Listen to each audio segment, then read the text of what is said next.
Anggota dewan boleh bertanya ini ke pemerintah. Nah, kenapa ini bisa turun? Apa masalah itu? Terus kalau ada kayak gitu Pak, gimana strategi untuk menekan Nah, itu tadi ini sektor mana yang turun? Kayak tadi ke sektor pajak. Nah, begitu sektor pajak yang turun, berarti Dispenda tadi, Bapenda tadi berarti. Nah, orang Bapenda yang digenjot. Ini kan bagian kalian ini pendapatan daerah. Kenapa bagian di pendapatan daerah sektor pajak ini turun? Nah, itu bisa dipanggil oleh anggota dewan gitu, Bapendanya. Kan buatlah namanya nanti RDP ya kan, rapat dengar pendapat. Jadi kita anggota dewan tuh ngundang tuh orang Bapenda. Bapenda, coba dulu apanya masalah ini? Ya, kenapa pendapatan kita turun? Kita kan sampai ke itu namanya rapat dengar pendapat. Nah, jadi nanti Bapenda itu akan mengeluarkan pendapatnya. Nah, Pak, itu turun karena bla bla bla bla bla, dijelaskan lah itu. Nah, kalau memang dianggap logis ya sudahlah. Kalau tidak, ya anggota dewan bisa aja mencak-mencak gitu kan. Enggak betul ini kerja kalian, harusnya begini-begini saja gitu ya. Nah, itu tergantung nanti di di dinamika rapatnya lah. Terus dari sektor apa lagi? Umpama kan sektor BUMN. Nah kalau itu mungkin nggak bisa diintervensi ya. Kalau berapa dikasih ya terima aja lah ya kan. Nah, tapi kalau BUMD bisa diintervensi. Kau dudukkan di situ untuk supaya untung perusahaan ini. Kalau kau nggak sanggup, ku ganti. Ya, bisa. Nah, tapi bukan dewan yang bilang ya. Pemerintah, gubernur. Cuman gubernur bisa aja dewan bilang, Pak Gubernur, itu perusahaan yang Bapak kelola itu rugi itu, ganti itu pengurusnya, bisa aja. Nah, jadi anggota dewan bisa aja mengasih masukan ke pemerintah untuk mengganti pengurus di BUMD. Tapi kalau BUMN ya nggak bisa lah. Nah, itu kerjaan Pak Erick Thohir itu ya. Efektivitasnya itu tadi, jadi sumber-sumber pendapatan itu kan kerjaannya eksekutif ya. Kalau tadi BUMD berarti para jajaran pengurus perusahaan itu yang memang mesti berusaha supaya perusahaannya untung. Nah, oleh pemerintah, gubernur dan jajarannya sebagai komisaris atau pemilik perusahaan itu mesti menggenjot si pengurus perusahaan biar pendapatannya meningkat. Gitu kan. Dengan pendapatannya meningkat maka akan meningkat pula pendapatan pemerintah provinsi gitu ya. Untuk efektivitasnya itulah fungsi pengawasan legislatif itu berfungsi dengan baik gitu. Jadi kan nanti semua setelah dikumpul nanti uangnya ini akan diserap oleh masing-masing dinas.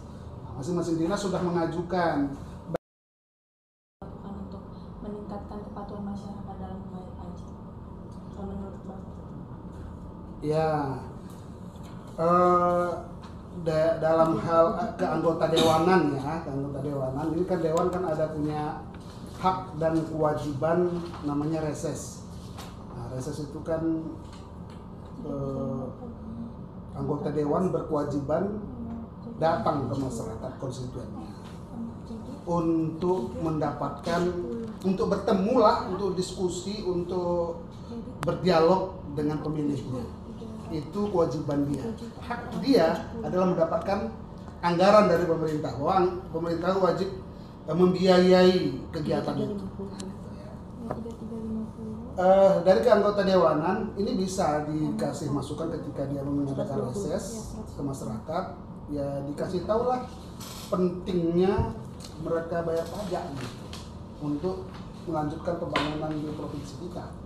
Nah, jadi seyogianya kalau memang ini tadi kejadian ketika pemerintah melaporkan pajak menurun, anggota dewan pun bisa ambil andil ya dengan cara itu tadi, mendatangi masyarakat ya untuk memotivasi mereka agar mereka membayar pajak. Itulah mungkin porsi yang bisa, karena kan yang fungsi memaksa itu nggak ada di dewan. Yang memaksa itu pemerintah. Nah, ketika pemerintah itu mau sedang memaksa, bisa aja ada namanya tindak pidana penggelapan pajak. Bisa aja, kalau pemerintah bisa aja tentukan itu kan, bahwa dianggap ini sudah melakukan tindak pidana penggelapan pajak, bisa dipenjara tuh rakyat memang. Kalau memang nggak bayar pajak, kalau memang sesuai dengan apa-nya kan, karena ada undang-undangnya. Tapi kalau anggota dewan nggak bisa. Anggota dewan hanya bisa memotivasi lah ya, memotivasi masyarakat untuk membayar pajak agar pembangunan bisa berjalan. Nah, itu. Untuk pertanyaan ketiga, jadi dalam pengelolaan pajak itu ada namanya program intensifikasi dan ekstensifikasi, ya kan Pak? Menurut Bapak bagaimana efektivitas dari penjalanan program ini dan apa dampaknya terhadap PAD, Pak? Ya, oke. Ini sebenarnya kerjaannya pemerintah ini ya. Nah, ini kerjaan pemerintah, bukan kerjaan anggota dewan. Kerjaan anggota dewan itu aja. Ya, anggota itu nengok-nengok aja sebenarnya. Nah, gitu. Ada intensifikasi dalam perpajakan. Artinya intensifikasi wajib pajak yang sudah ada, yang bayarnya masih bolong-bolong atau bayarnya yang kurang-kurang, itu dikejar sama petugas pajak. Kau ini kemarin bayarnya 10, sekarang kau cuma bayar 5. 10 lah gitu ya kan. Nah, terus umpama contohnya itu intensifikasi ya. Terus tahun kemarin kau bayar 5, sekarang kok 5 juga, buat 7 lah. Nah, itu intensifikasi namanya. Jadi yang ada itu diintensifkan. Umpama pendapatan pajak dari objek pajak yang ada sudah angkanya sekian gitu, dinaikkan jumlah itu. Dari tadi lah, makanya ini memang pertanyaan kalau kita tengok dari badan apa kitanya tadi kan, yang mestinya udah 3 triliun, kalau cerita intensifikasi ini gagal. Ya kalau namanya 3 triliun, seharusnya tahun 2025 ini ya 3,5 triliun lah, itu baru intensifikasinya jalan. Atau bahkan jadi 4 triliun gitu. Nah, ini cuma 3 triliun, harusnya jadi 4 dong. Itu namanya intensifikasi. Itu aja, hasil dari ekstensifikasi pun bisa mengakibatkan naiknya pendapatan gitu atau pajak itu. Nah, artinya dengan adanya postur APBD kita seperti ini tadi, berarti intensifikasi dan ekstensifikasinya gagal dua-dua gitu ya. Nah, ekstensifikasi itu artinya kan menambah jumlah wajib pajaknya. Yang kemarin jumlahnya 1.000, nah ini 1.000 cuma pendapatannya sekian, tambahlah jadi 2.000. Gitu kan, supaya pendapatan pajaknya bertambah kan gitu. Nah. Pasti kan punya kendala, Pak. Untuk orang lapangan, kendala-kendala apa yang terjadi? Banyak. Terus langkah mengatasinya. Nah, kalau di lapangan kan begini. Di lapangan itu sama ketika Anda bertanya, banyak persoalannya. Ada yang sok tahu, ada yang memang nggak tahu. Mari kita bahas yang sok tahu.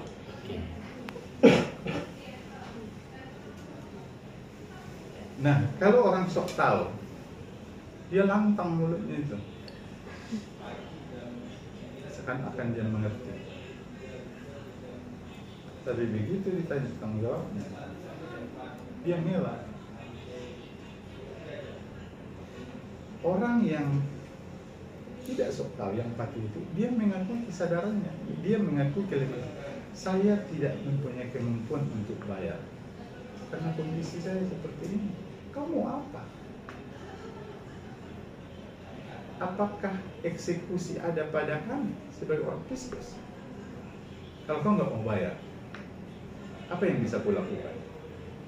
Apakah mau dihukumkan tunggu situ? Kan nggak mungkin. Apa risikonya? Nah, pajak ini kan pertama administrasi dulu yang diterapkan. Apa? Pertama administrasi, denda. Kalau Anda tidak membayar pajak tepat pada waktunya, lalu kemudian berselang 30 hari Anda didenda 2% dari situ. Itu apa namanya? Administratif. Apakah lalu Anda bisa dinaikkan menjadi pidana? Enggak kan? Nah, ini lagi-lagi kesadaran Anda melihat hukum itu apa. Apakah harus dihukum pidana baru Anda punya kejeraan? Atau hanya administrasi Anda malu secara sosial? Lalu kemudian ada razia di sana. Itu kan combine itu.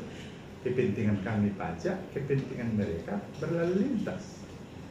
Coba kita lihat di media sosial. Jangan mau di stop dan jangan mau dirazia. Jangan mau ditilang.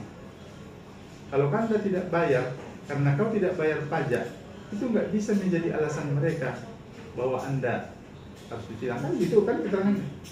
Dia tidak tahu di undang-undang lalu lintas. Nah, kan undang-undang lalu lintas itu yang punya kewenangan di jalan itu Satlantas. Di undang-undang lalu lintas itu disebutkan bahwa setiap tahun kendaraan bermotor itu harus melaporkan, melakukan pengesahan terhadap kendaraannya. Kata melakukan pengesahan terhadap kendaraannya itu salah satu di antaranya dia bayar pajak. Itulah makanya Samsat itu SAT, sistem satu atap, sistem mandiri satu atap kan? SAM, sistem administrasi mandiri satu atap. Itu kan perkawinan 3 partai, 3 instansi. Bapenda, Korlantas, Dirlantas kalau di Polda kan, kemudian Jasara Harja. Itulah wadahnya. Masing-masing punya kewajiban. Kami pajak, dia apa? Regiden, registrasi dan identifikasi. Tapi ketika Anda melakukan registrasi itu menjadi hak milik BPKB, ada kewajibanmu PNBP, penerimaan negara bukan pajak. Kan gitu, begitu. Itu juga ada Jasara Harja. Kan atas dasar payung kebersamaan itulah kami bisa bekerja sama juga di lapangan. Karena pada saat eksekusi hasil penerimaan dari negara, penerimaan negara tadi kan bukan di orang Bapak kan, ada yang mengeksekusi nanti untuk apa, untuk ini. Jadi ada faktor kekecewaan dari masyarakat kenapa uang pajak itu dibuang kayak gini. Itu yang pertama, dibuat pembangunan ini sementara itu nggak berguna bagi menurut masyarakat. Terus yang kedua, banyaknya penyalahgunaan oleh tim eksekusi dari penerimaan daerah tadi Pak. Oke lah kita bilang langkah untuk menepis kekecewaan masyarakat itu lewat sosialisasi. Cuma kan karena banyak juga penggiringan opini dari orang yang sok tahu tadi yang kita bilang sebelumnya, itu kan makin menambah riuh di masyarakat. Kalau tanggapan Bapak lah selaku penghimpun lah dana ini, gimana lah kira-kira untuk ya sesuai mempublikasikannya? Solusi jawabannya kan publikasi. Kan begini, kenapa apatisme masyarakat itu muncul? ya Kok aku udah bayar pajak, malas deh, nggak ada ini. Berarti ada sesuatu yang macet di situ, informasi. Uang itu kan digunakan. Lalu penggunaannya itu apakah sesuai dengan kehendak masyarakat? Itu kan pertanyaannya. Sekarang mari kita lihat prosesnya. Penentuan pengalokasian budgeting itu di ranah siapa? Perwakilan masyarakat ada di sana. Nah, maksud saya, apakah sistem kita benar? Satu, apakah media informasi kita sudah berfungsi sebagaimana ininya? Ini sangat kompleks. Saya paham pertanyaanmu itu, dan itu klasik ya. Saya melihat di mana-mana itu apanya. Nggak mau kami bayar. Jalan ke tempat kampung kami aja berlobang-lobang. Gimana menjelaskan itu?